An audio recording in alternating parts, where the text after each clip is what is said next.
Today I'm going to show you what you can get from a top-of-the-line hair fan that costs $2,000.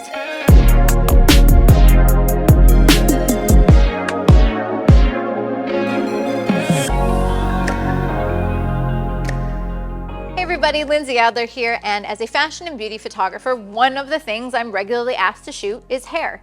Fresh hair, hair campaigns, luxurious hair, and for the longest time, I was not willing to buy this top-of-the-line fan.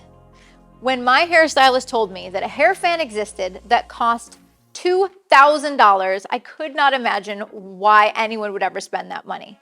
And then I started going to professional studios, high-end rental studios, and every single one of them would have this fan.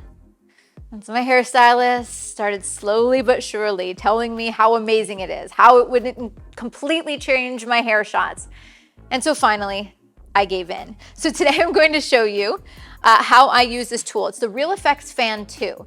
How I use this tool, some of its benefits, and of course, some alternatives. So before we jump into the benefits of this fan, let's show you a few DIY or budget hair blowing techniques. All right, so I can already hear people screaming in the comment section, oh my gosh, why would you spend so much money on a fan? Guess what? I have solutions for you. We'll start there and then we'll take a look at the fancy stuff. So very commonly on set, there are a couple tools I see over and over again. First of all, hairstylists will regularly use a portable leaf blower. What's nice about this is you can have really targeted little areas of wind that can blow up part of the hair. And it's battery operated, so it can come on location. Many hairstylists bring this sort of tool and even smaller ones to set. DIY, you can get it from any home improvement store. Similarly, you can get a variable power floor dryer. So it's literally what it sounds like. You can get it home improvement store, and it's used for blow drying wet floors, but it's also quite nice for hair. And because it's variable power, you can also change the output of it. Again, you can get something like this for $50, $60. And then of course, there is the tried and true hair wafting with a piece of foam core or cardboard. However, even though these are all inexpensive, obviously they have some downsides. For example, the wafting creates really nice results, but you usually get just a split second of when the hair looks great. And of course, you need a hairstylist there to constantly be flapping the wind. Then, the leaf blower is really nice, but it's much more concentrated. It's hard to get a nice even flow throughout hair, especially when the hair is really heavy or there's a lot of it. And then the floor dryer, I've found that even though it's variable, you don't have as much control as you'd really like, and it tends to frizz out the hair just a little bit. Because it's so strong, it's not giving me a constant even blow of wind, and I find the hair gets a little bit frizzy. So if you're on a budget, these work. I have tons of hair images taken with these tools. That does not mean that a campaign image can't be done this way. But I finally got talked into this tool, so let's take a look at its benefits and why it really is the top of the line and the standard for commercial hair photography. So here we have it. This is the queen of all fans, the creme de la creme of the fancy fans. But why is it that? All right, so let's take a look at some of the features it has. So first of all, this is a really nice build and it has a yoke, so you can really control the angle of the fan. But then what you can see over here on the side is you have a ton of variability. So I can turn this from full power all the way down to 10%, and full power is very powerful, which you'll see. Next up, you also have burst mode. So sometimes with the hair, you just want a brief second of lift. You just kind of want it to pull up and look a little bit fuller. You can have it at any speed and then hit the burst mode. And then lastly, over here, you have the ability to change the beam, or basically the concentration of the wind. You can go from 10 degrees to 45 degrees. So 10 degrees might be if you just want a really concentrated area to focus on the hair, or 45 maybe if you are blowing the hair of several models or several subjects at once. So variable power, burst mode, and ability to control the beam, as well as quality build, as well as the ability to really project exactly where you want it to be. So is all of that worth $2,000? I don't know. Is it worth it to you? It depends on what you do. One of the things that we were talking about is that when you are wafting hair with a board, for example, let's say you get maybe 1 out of every 10 frames. When using this tool, you get 7 out of every 10 frames looking perfect. You can have a really consistent output of the fan so that the hair basically floats in one place in midair perfectly. And if you want it to be spread out more, or you want it to be lifted higher, you change the output, or you change the beam, or you change the angle, and it just stays there perfectly. Another thing that's really beneficial is if you are maybe doing video and you don't, of course, wafting is going to make it really inconsistent and you don't want it to be really erratic. This is the tool for the job. So, can you create beautiful hair images with DIY $10 tools? Yeah, totally. But this is what you see on commercial sets, and it's because it is a specialty tool. So with all of that being said, let's bring our subject out. We'll talk a little bit about the lighting, and then I'll show you this tool in practice. Before we shoot, let's do a breakdown of our setup. First of all, I'm starting with a pecan background. So it's a little bit of a warm but desaturated brown. The idea here is that she's got that beautiful warm skin tone and the beautiful blonde hair. And so it'll be tone on tone on tone, everything warm and fresh.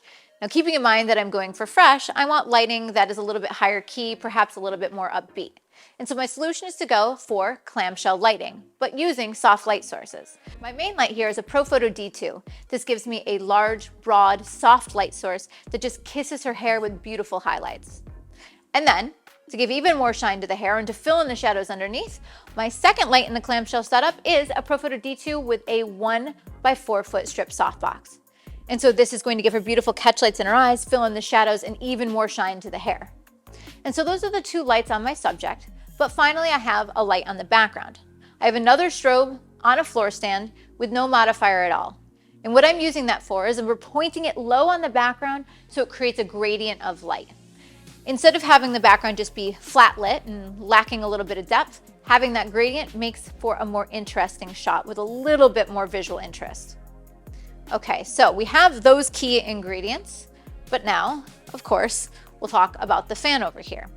One of the things that's really nice is that I can operate this fan myself, and so I could get it in place, and then I don't need to have someone constantly moving. I also have the fan on a wheeling stand, so I can move it around my scene. But if I want it lower, I could put it directly on the ground or prop it on apple boxes. So there's quite a bit of variability when I'm trying to get just the perfect angle.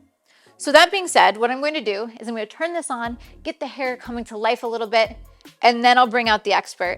I'll bring out Lynn, my hairstylist, so that he can get the hair just looking perfect. Plus, he can hit the burst mode if we want a little bit more fullness to the hair. So let me turn this on.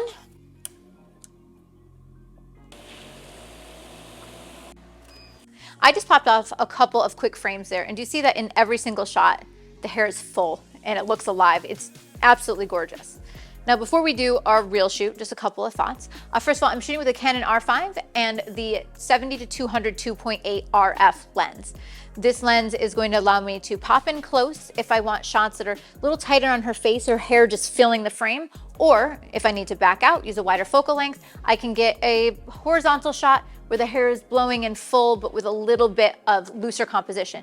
This is great for ads if you need to have a little bit of space for copy or logos. One of the things that I've realized, by the way, is that there's a huge amount of output if you go to 100%. So just be careful of what could blow over in your scene. Like even if you have a background on a stand that doesn't have a sandbag on it, be careful of stuff like that. I noticed also that in order to turn the fan off, you actually have to go past 100, like past 100%. And so I recommend either doing so quickly or maybe pointing the fan at the ceiling or away from your subject so that you're not completely blowing their hair and then maybe messing it up a little bit or freezing your subject. So you want to be careful with that. So I know that I can create a decent shot by myself, but I'd rather have the master help me get the look. So Lynn, will you help me with this? Perfect. It's all about teamwork. And by the way, this incredible hair needs a model with gorgeous hair, but an amazing hairstylist. It's not just the fan that does the work. It's the hairstylist, the model, the lighting, and then the fan to get it to 100%. Thanks, Lynn.